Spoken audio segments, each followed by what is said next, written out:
There's also a sense of danger slash interest slash curiosity. You wouldn't follow them down the street or down a dark alley if you were in the world, but Right. obviously within a theatrical context, you're invited to do that. So attention, I think, Hello, everybody. This is another episode of Off Topic. I'm super excited today.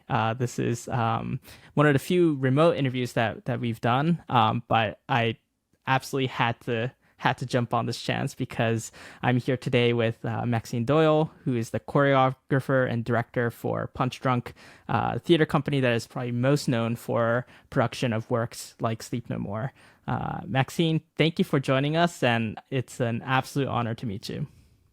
Yeah, my pleasure. I'm excited to have the conversation with you today. Amazing. Can you give a quick background about who you are and then what Punchdrunk is?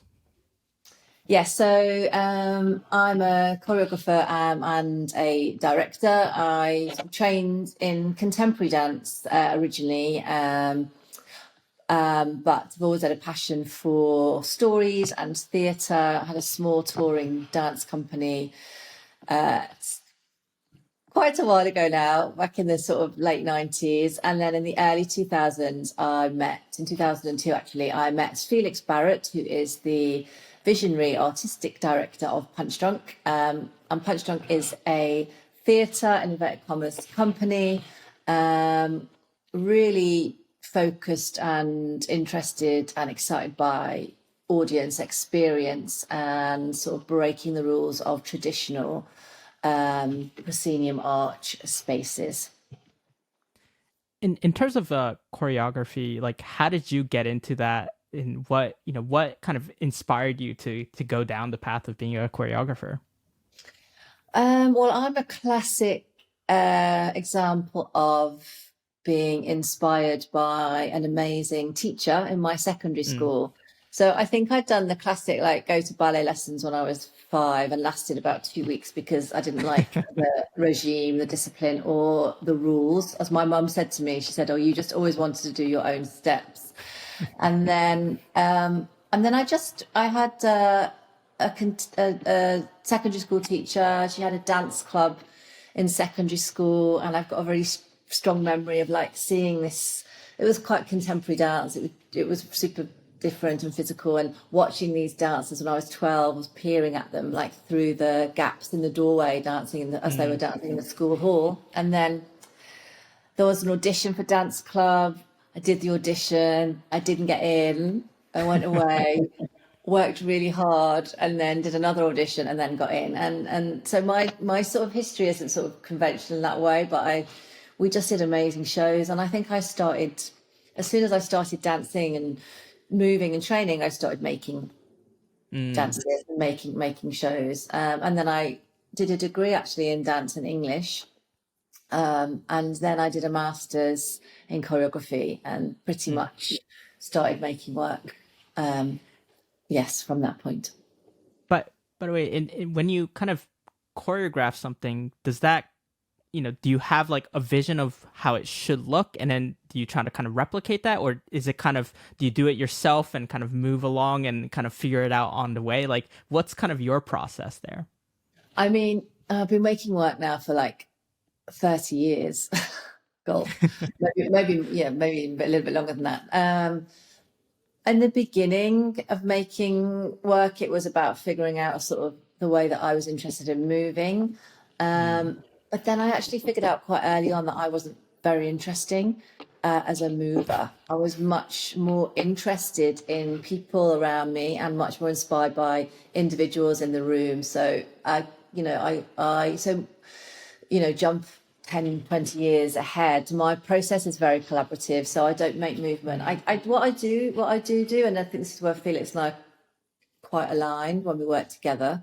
I also make a lot of work independently, but I tend to sort of imagine and create worlds. So it's often the scenography, the sound, the aesthetic, the themes that I'm interested in exploring, like all of the sort of dramaturgical context. I'm interested in that, and that's what I bring to a room with me. And then actually in discussion, in collaboration with the dancers or actors or performers, whatever, whichever artist we're working with, the process of creating a movement language specifically and ideas emerges. So it's really, really collaborative. Punchdrunk is a very collaborative organization.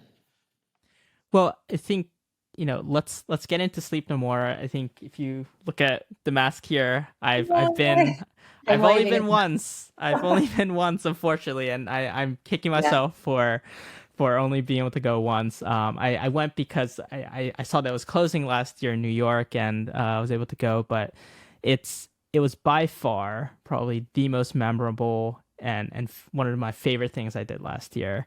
And Sleep No More is often described as an immersive theater experience. But I'm curious how you would describe what Sleep No More is. Yeah, it's very funny, the kind of the immersive label, because when we started making, Felix, the artist director, the Sleep No More, really, the form of this work, audiences wear a mask, they free roam around a building. The building is around 100 rooms. It's saturated with sound and light and performance. I've lost my thread now. What was your question? Let me do that again. How would you describe Sleep No More? So when we originally created these works, deeply experiential, where spaces are kind of saturated with sound and light, and where sort of physicality, choreography, movement, and sort of human behavior are the main sort of methods of communication. Really, we did not describe our work as immersive. It was a kind of label that was attached to the company. And if I'm honest, we sort of kicked back a little bit when we sort of began. We would describe our work in the beginning as site sympathetic. I would still say the work is like deeply experiential. But immersive became this kind of label which, people sort of attach to any kind of event, really. Sure. But it's about for us, it's about putting the audience in the epicenter of the experience. It's about a sort of 360-degree sensorial experience. Yeah. And then, so Sleep No More, as you describe, is this experience where visitors come in and they kind of can experience what the residents there are doing, and it's this incredible kind of you've done it for how many years was the New York run?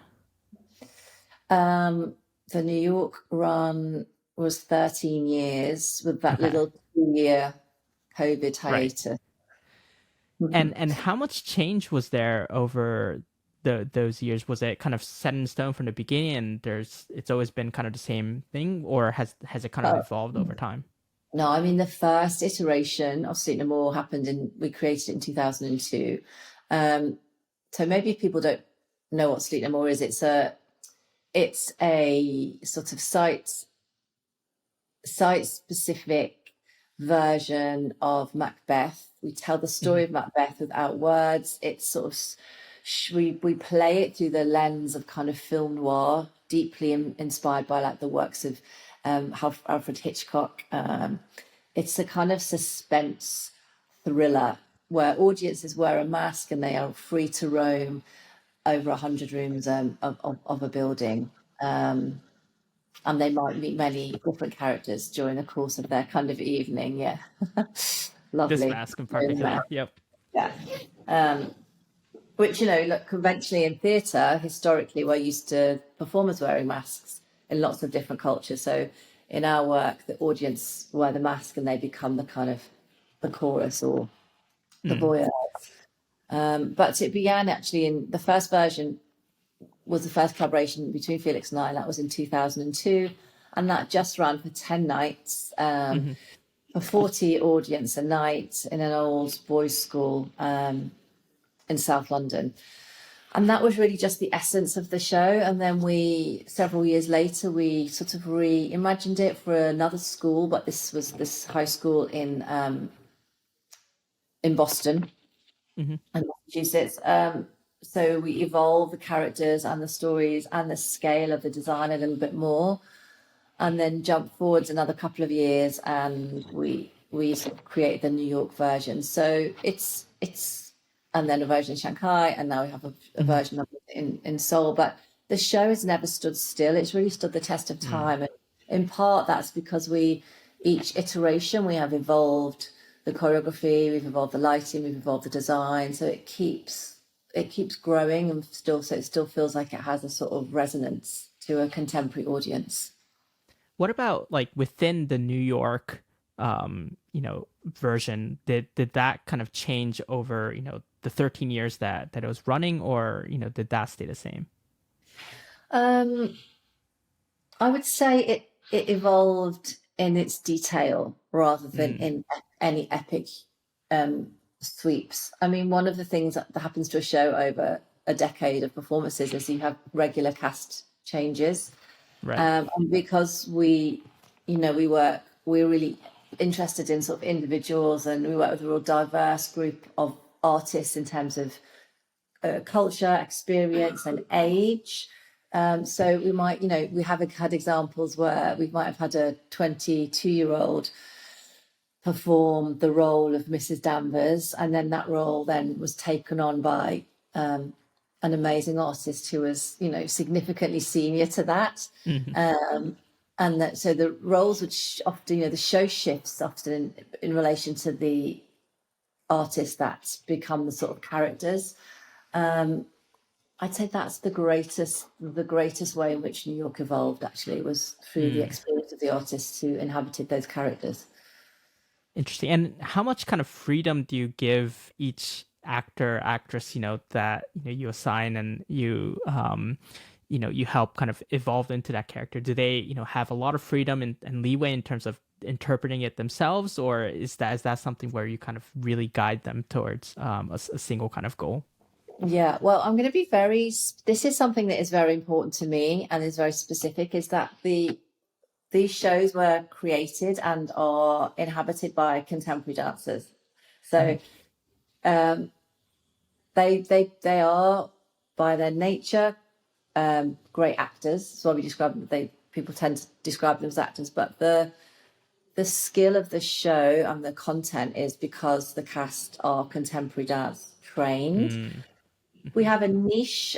We have I'd say maybe 15% of the company are actors, and who are brilliant actors who come from a specific acting sort of training, but have definitely an interest in physical storytelling and sort of great sort of movement skill. But sometimes I think we do the dancers a disservice, because this work wouldn't be this work if it wasn't for this particular kind of skill and training and rigor that these artists have. But in creating Sleep No More at the beginning, it was very collaborative, as I described earlier. The dancers, under sort of my sort of direction, and with Felix, would generate the movement vocabulary. But obviously now the show is the language is fixed, the script is essentially in the body. So dancers come and they learn that, but it's so much about human beings and characters that you have to allow each individual to find, like you would in a great play, actually. You have to allow each individual artist to find their interpretation. And there's definitely room in the work for that to happen. I always feel like if you really notice the choreography, the show isn't working quite in the way it should do, because you should feel the impact of the expression more than the steps or the shape of the steps. So yeah, even though the show is very structured, there's definitely space for artists to own their own versions of it. Got it. One of my absolute favorite moment when I was experiencing Sleep No More was the very beginning, right, where you're onboarded onto this world, right? I think from entering the building, going through the really dark corridor, reaching the Mandalay bar, and then to the elevators where it all starts. Like that entire experience felt so different from any other kind of experience that I've had. Like, how intentional was that process, and what design, how did that design come about? It's really intentional. I mean, that absolutely comes from Felix's vision about theatre, actually, and audience experience. So the idea is that, often we arrive as people to the theatre, conventional theatre, often with so much stuff, don't we? So much like psychological stuff, and we're rushing from work, or we're so, especially if we're living in the city is kind of with us. So the idea, the idea of this entrance ritual to a Punchdrunk show is to kind of disorientate you. It's to sort of allow you to sort of tune in to your senses. Audiences walk through in several of our shows. There's often a kind of very dark maze entrance, which is kind of funny as adults, isn't it? They're so childlike to go into a scuttling through a dark maze. So it kind of tunes you in. It tunes in your sense of play and your sense of presence. It activates those receptors that aren't so much about the intellect or the logic. And really, we want to put people in a good mood. We want people to start to have a little bit of adventure, have a little bit of a feeling of having had a good time. A sense that the space and this world is constantly revealing itself to us is really important. So it's always been something that we've paid attention to, is this sort of care of the audience from the very beginning. I love how you use the word revealing, because that feels like very the experience that I felt during that time, and I almost felt like very lost during that moment, and you kind of lose a sense of control, and then you end up okay with it, and then that kind of almost preps you for when you enter the world that that things are going to happen out of your control, and you're there to just kind of observe and kind of watch. So Yeah. Amazing. Another thing I really wanted to ask is the Sleep No More experience is 3 hours. If you're there the full time, at least the one in New York, and it's in 3 1-hour loops. And why did you kind of choose to do it in loops, and why was it 1 hour times 3 versus two times 1.5, or like what was kind of the intention behind that? Yeah, I mean, originally when this form was kind of born, was with Felix, and it was his final year at Exeter University, and you have to do a 20-minute section of a play for his part of his drama degree. And Felix, being the rule breaker that he is, wanted to do voice sec, but said, look, well, I'll do 20 minutes of it, but I want to do it in an army barracks in this form. And it's only 20 minutes, but I want to be able to do it in loops and cycles so that the audience can kind of move around. So in its sort of bare bones, that's where the idea of this kind of loop evolved. And then as we started to evolve the shows and the mechanisms of the shows, it kind of came from breaking down the core events of the play, actually, the key events of Macbeth's story. And we just broke them down into 12 kind of key events. So that creates a kind of structural backbone for the work. And then all of the other characters all have roughly 12-ish scenes of roughly 5-ish minutes. It's not an exact science, it shifts. But because the nature of the work is exploratory, we wanted to be able to give audience enough time to be able to, put the pieces of the puzzle together. I mean, at its heart, there's a gaming mechanic that is another part, I think, of the appeal of Sleep No More on these shows. So running it for over 3 hours, the 3 loops. Yes, you might see one scene 3 times, but maybe you'll see many scenes. Maybe it gives you option to see many more scenes, or you might see one scene 3 times, or you see it from different characters' perspective, or from a different point of view. You see it from above on the mezzanine, or so it's so there's enough content for the audience to sort of get interested in. Amazing. I think, yeah, when I experienced it, I intentionally came in without reading anything about it. Well done. And That's so, the best way. That's the best way. but so I think for the first 5 to 10 minutes, I did not meet anyone. I didn't know where I was. I was completely lost, and that's fine, right? Like that's part of the entire point of and I think the reason why you have 3 loops is so the next time I'm not lost. I'm not or I'm not as lost. I think that might be the proper way of saying it. But I get to kind of, and I've definitely experienced a few things twice, but it's all confusing, and at the same time, by the 3rd loop you start to kind of get a picture of it, but it also three times isn't enough, and so that's why I understand why people would come back again and again.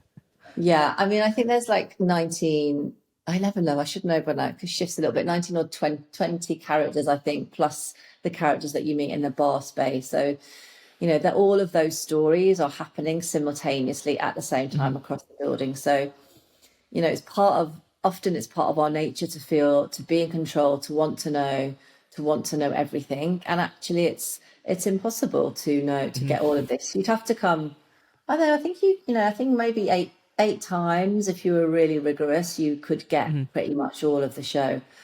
And I think part of it is about listening to your instinct and being, enjoying the possibility to be solitary. The possibility to find yourself wandering down a dark corridor, or be the only person in a bedroom to open a drawer or go and steal a sweet from the sweet shop. I think part of this work is about being confident and enjoying, being curious, if that's what you're interested in as an audience. As soon as we let go into those intuitions, if we don't follow the crowds, if we go with what interests us, I think it can be really full, Yeah, I think this is also maybe slightly the reason why it's hard for maybe some Japanese people when they experience Sleep No More is because it's so instructionless that they don't know what's allowed and what's not allowed, and so it's hard to know that you're allowed to open a drawer or potentially steal candy or do different things and kind of really explore. And so I'm curious on how you kind of balance that, because you do provide some instructions as to the general kind of rules, but most of the time you don't, and so how do you kind of craft that? I mean, I feel like we give enough. You don't want to give too many instructions, too many rules, because people aren't, it's not a kids show, and we have to trust that we're all adults. We're going to be respectful of each other, performers to audience to performers. But we give a sort of a set of little instructions in a kind of playful way as we give audience their masks, and they're things, don't your phones are, you can't have your phone anyway. Please don't talk. Don't interact directly with the performers. We give some just general guidelines, and then we reiterate some of those again as we put audience in the kind of elevators. But I think sometimes there's an ambiguity that we're interested in, like explore, be curious, fortune favors the bold. And often you just trust that, there will be some audiences that absolutely are looking in drawers and are looking around corners. And that kind of is a way that information is sort of spread. Most audiences are respectful and courteous and don't trash a scene, so you just have to trust all of those instincts are quite good. But I think also the process of working it out for yourself is really part of its charm. Equally can also be why some people just this isn't the right work for them, because they want to sit in their seat and just, know what to do. I totally get that. That can also be rewarding. Yeah. In terms of how you craft the relationship between the guests and the residents, how do you kind of do this? Because guests are allowed to go really, really close to the residents, almost like peer into, if they're writing something, kind of peer into what they're writing about, or like, and almost interact with them. Or sometimes they get in the way and they kind of get gently brushed aside. So how do you kind of craft that relationship? Yeah, I mean, we've got different kinds of characters in the show, actually. So we sort of divide them. We call them, some of our characters, we call them travelers. And so they would be the characters like Macbeth, Lady Macbeth, the witches, Banquo, Macduff, Lady Macduff. The characters that really travel literally through the space, and they have these big narrative arcs, super high drama.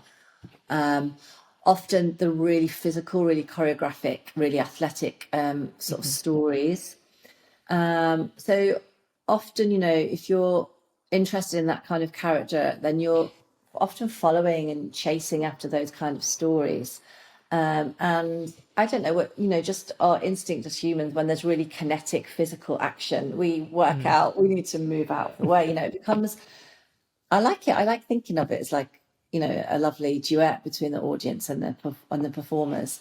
But because the performers are, they are super trained dancers, their sensibility, their ability to listen to audience where they are, in front of them, behind them, to the side of them, to be able to respond dynamically is very sort of practiced. So there's that kind of dynamic that's happening, and we try and craft it sort of subtly. So this, sometimes, the audience are sort of in a 360 around watching a scene, or sometimes they're behind it. So we try and sort of subtly sort of construct that. We do have stewards also, you probably noticed, that help us with that, and for audience and performer sort of safety.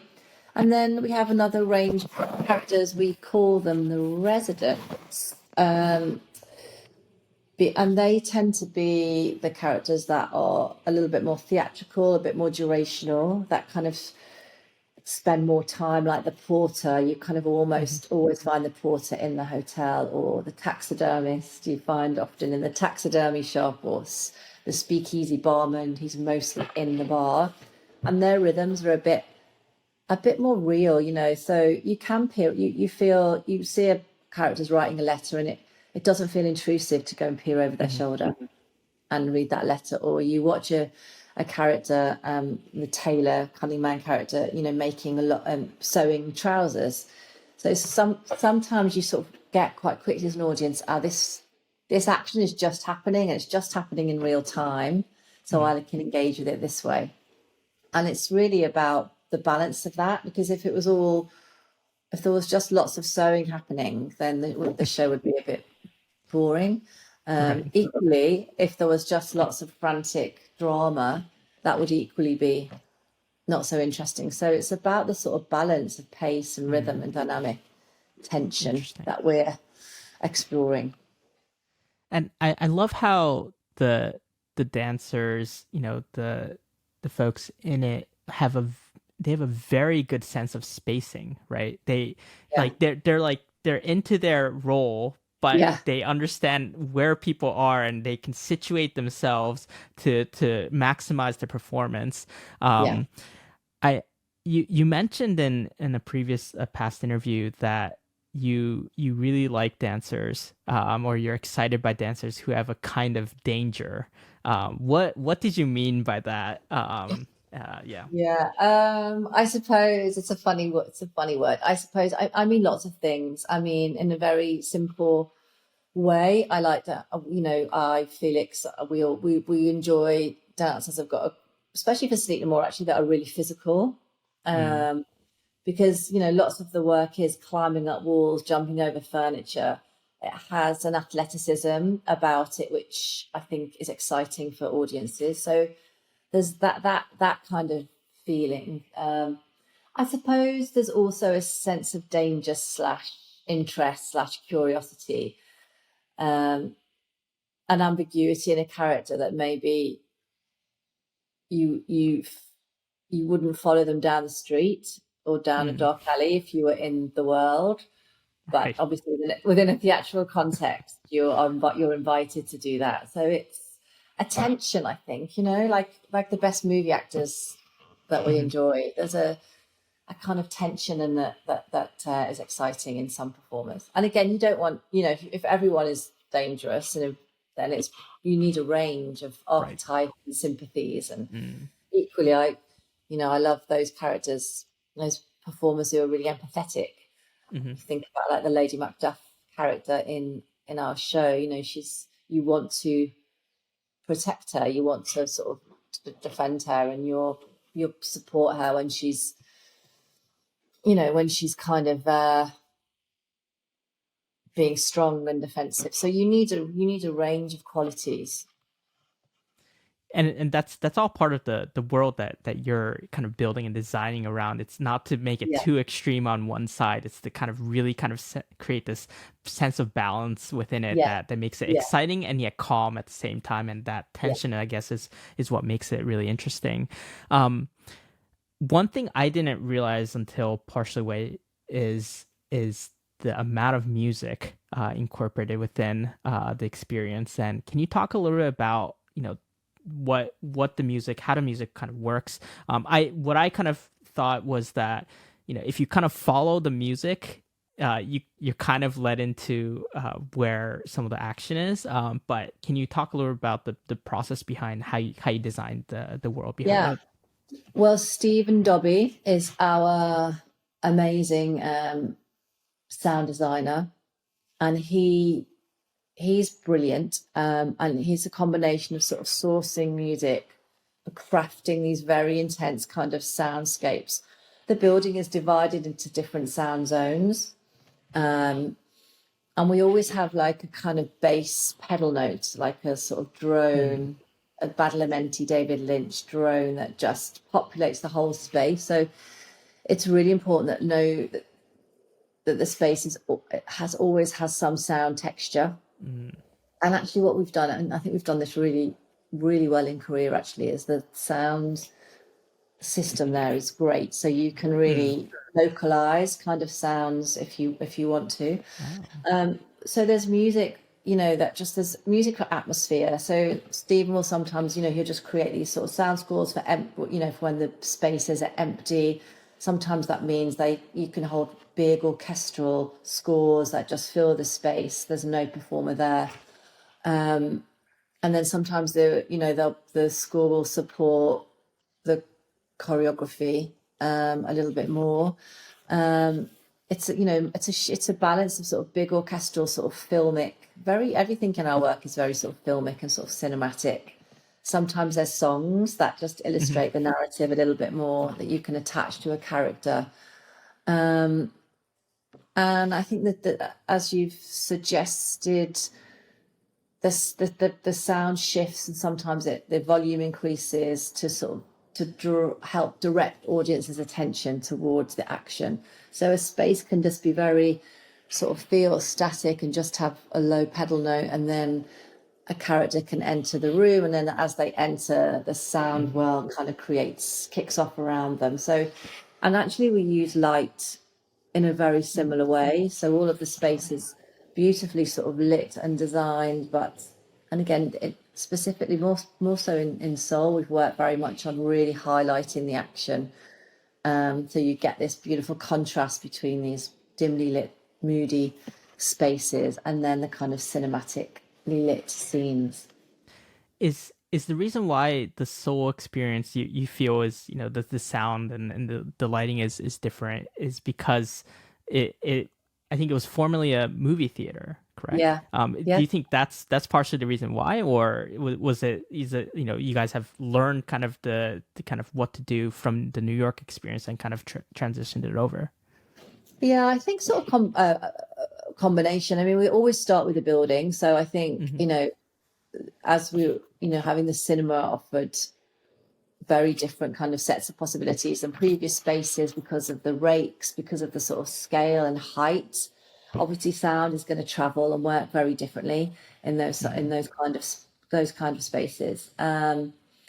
So the sound installation is designed in response to the building, actually. And then, yes, I think over the years we've got better, or tech has got better or evolved. So, Stephen particularly has been really working on lots of other kind of sonic research to do with sort of different sound levels and qualities of sound. So I think all of that comes to play. And I think in Seoul, we just really managed to, to really have a really rich sounding soundscape.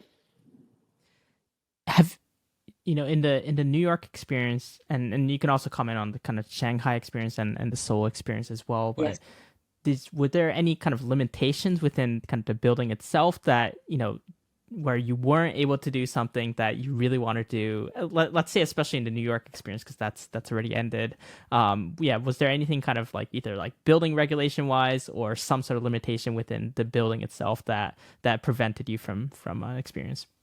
I mean, in all honesty, the New York, don't think there's anything specific, because I think the New York experience is quite different, because it was, that show was built on a much smaller budget, and there was nothing else like it in the city. It was in an old nightclub which had been shut down because of its sort of dubious history. And it was really looking at like, what does the building offer us? What's happening? What's working within it? It had these functioning lifts, elevators, and it had stairwells. So you're often like working within this sort of existing architecture. We always have a battle. I mean, New York was particularly tricky, actually. I remember in terms of haze levels, because we always say that we wouldn't do a show if we couldn't have a building that's full of haze, because haze is so much part of that experience. And it's amazing how much difference it makes, a hazy building versus a non-hazy building. But that was a long process in collaboration with the fire department to get those sort of hazes on. But I don't think there was anything that we wanted to do that we couldn't. You're kind of always limited with budget, really. I mean, right. We've talked for years about wanting to. We did a show called The Drowned Man, and we did flirt with the idea. We really wanted to kind of have rain a whole kind of floor, and have the audience just carrying kind of umbrellas, but that was just impossible. Partly because of the duration and the repetition. I mean, I've done a big show with rain before, and we managed it, but it was, we were doing one or two shows a night, and it was a much smaller scale. So yeah, and we've talked about having waterfalls, but yeah, we can dream, but sometimes there are limitations. Yeah. And then in terms of like the one-on-one experiences, which obviously have an added layer of kind of in-depth experience, what was kind of the thought process there? That's one of the few times where you can actually hear some of the folks speak as well. What was the thought process in designing that, and what were you kind of particularly careful of? I mean, again, I'm going to take you back to Felix and the original concept, because I think if Felix was honest, he would do every show just for one person. And lots of his early experiments at Exeter were, quite huge, epic experiences for just one audience at a time. Obviously, that is wonderful, but not really sustainable. So what we try and do within the mask shows is try and create as many one-on-one experiences as we can. So I think there's, I don't know how many there are, maybe 30 one-on-one experiences that happen in Seoul, New York, and Shanghai, but they run, multiple times. And the idea of those one-on-one experiences is that they are very much a specific interaction, meeting between the audience and a performer. They should feel for the audience like a gift. You should also feel as an audience that they're very constructed, those scenes. They're not at all improvised. They're very specific. And and as the audience, you're really crafted into those scenes. And often it is a character revealing a secret or a confession or revealing some part of Shakespeare's text, like one of, you know, and you should feel like you've learned something about that character, or you feel very touched by that particular moment. I mean, one of my absolute favorites in Sleep No More, which originated in, I feel like it might have originated in Boston, but I was very pregnant in Boston, and I've got big blanks in some of that creation. But it was definitely in, I think maybe it was just New York. Anyway, the character, we call her the Pagoda, one of the nurses, and she has a beautiful hut. And in New York, it's in the middle of a bamboo maze. In Shanghai, in New York, it's in the middle of a birch forest.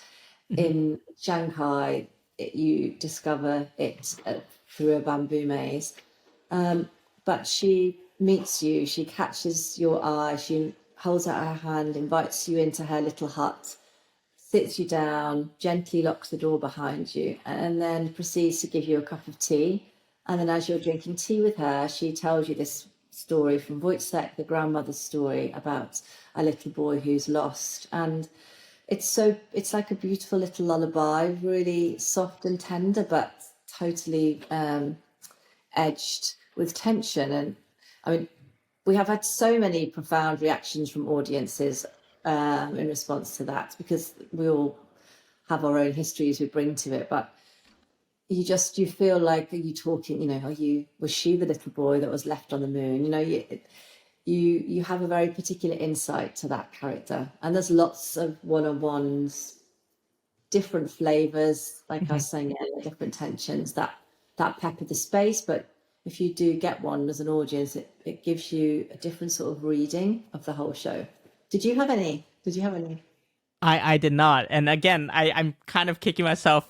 I always wonder, like, should I have like read stuff beforehand? Should I have not? Like, it made the experience more jarring and interesting, I think, to not have read it. But if I had, maybe I would have gotten a one-on-one experience. So I think it's tricky, because then I think if you think you go looking for it, and it's like anything, you go looking for something in life and you don't get it, you're just filled with disappointment. If you walk out the door and you're full of openness and opportunity, then you're going to have a good time. Either way, I had a great time, so I'm not complaining either way. So we're close to the end here, but you've now expanded Sleep No More to one to Shanghai, and then now more recently to Seoul. And if you know, having read kind of some of the experiences from people there, it seems like there's some sort of like localized experience that you've kind of catered towards each kind of geographic location. Like, what, you know, is there such a thing, and what's kind of the thought process there? I mean, Shanghai is quite specific, because the Shanghai producers really wanted it to feel embedded within Shanghai. So the two big shifts, I think, with the Shanghai production, and I think it's very beautiful, I really enjoyed it, was that we kind of recontextualized the show. So it was 1930s Shanghai, because it was such a sort of melting pot of cultures at that particular time. And so that follows through in the design. So there's lots of Chinese fabrics and sort of textures, and the birch maze became a bamboo maze. So that was one, you could see the shift in the costume. That was one element that we enjoyed, the aesthetic. And then the other element, which is really quite different, is we integrated a Chinese folktale about the white snake, and tried to find recreate a version of that tale that had some connection to Sleep No More. So there's like 3 different sort of new additional characters which have their own kind of subplot that links just to the fate witch. So that really is its own. Doesn't have the purity of the New York show, but it definitely has its own special atmosphere and feeling. Got it. Then in Korea, no, I mean, I think you know, our amazing production producers, Ms. Jackson Company. Ms. Jackson really fell in love with the New York show, and that was really what she wanted to bring to Korea and to Korean audiences. But the building is so specific, the Daehan Cinema, that makes it so Seoul for me, so Korean. And then of course you add in the team that the creative teams that we work with that were Korean, and of course the Korean cast, it's half Korean, half international, brings such a sort of flavor of sort of locality and mystery. So last two questions from me. One is, I remember there's an auction when Sleep No More New York ended, where you sold some of the equipment there and some of the set pieces. It feels like, at least from what I've heard, is in Korea there seems to be either similar sets, or maybe it's the exact same set in certain places. Were any of the furniture kind of reused, or was it kind of all new? It's all new. It's all, I mean, lots of vintage, but all repurposed. No, because the truth of the New York show is that the producers of that show held that auction, and they have those set pieces. I don't know. We don't know where they are. We have very experienced a team of shoppers. So lots of the stuff was bought, I think, and shipped over, and as much as possible from Korea. But I'm not sure. It's a lot. There's 100 rooms to fill. It's quite a lot of stuff. Yeah. And then two very small questions. Is the blood chocolate? Because I remember kind of smelling. It smells like chocolate, but I'm not sure. Because I was unfortunately in the way, and one of the performers put their hands on me. And then how many secret doors and rooms do you think there are, at least from the New York experience? It's absolutely real blood. Okay. I cannot disclose the source of our blood in the show. I'm going to leave you to ponder that. You can work it out and come back next time. I don't know. In terms of secret, it's funny we're talking about this in terms of like numbers of doors and rooms. I mean, we say generally 100, but there's secret spaces. There's doors within doors. There's doors through wardrobes. There's doors around corners. So I don't think anyone's gone and done an absolute checklist. I don't think we'd want to ruin the magic and be that specific. But there's definitely many. Well, Maxine, thank you so much for your time today. It was an incredible experience for me to go through Sleep No More. I hope I can go to the one in Korea, and hope that Punchdrunk keeps making incredibly interesting experiences in the future as well. Thank you so much. That was a really fun conversation. And yes, go to Seoul. Go for a cheap weekend. Amazing. Well, thank you for your time, and we'll see you again next time. Thanks so much. Bye-bye.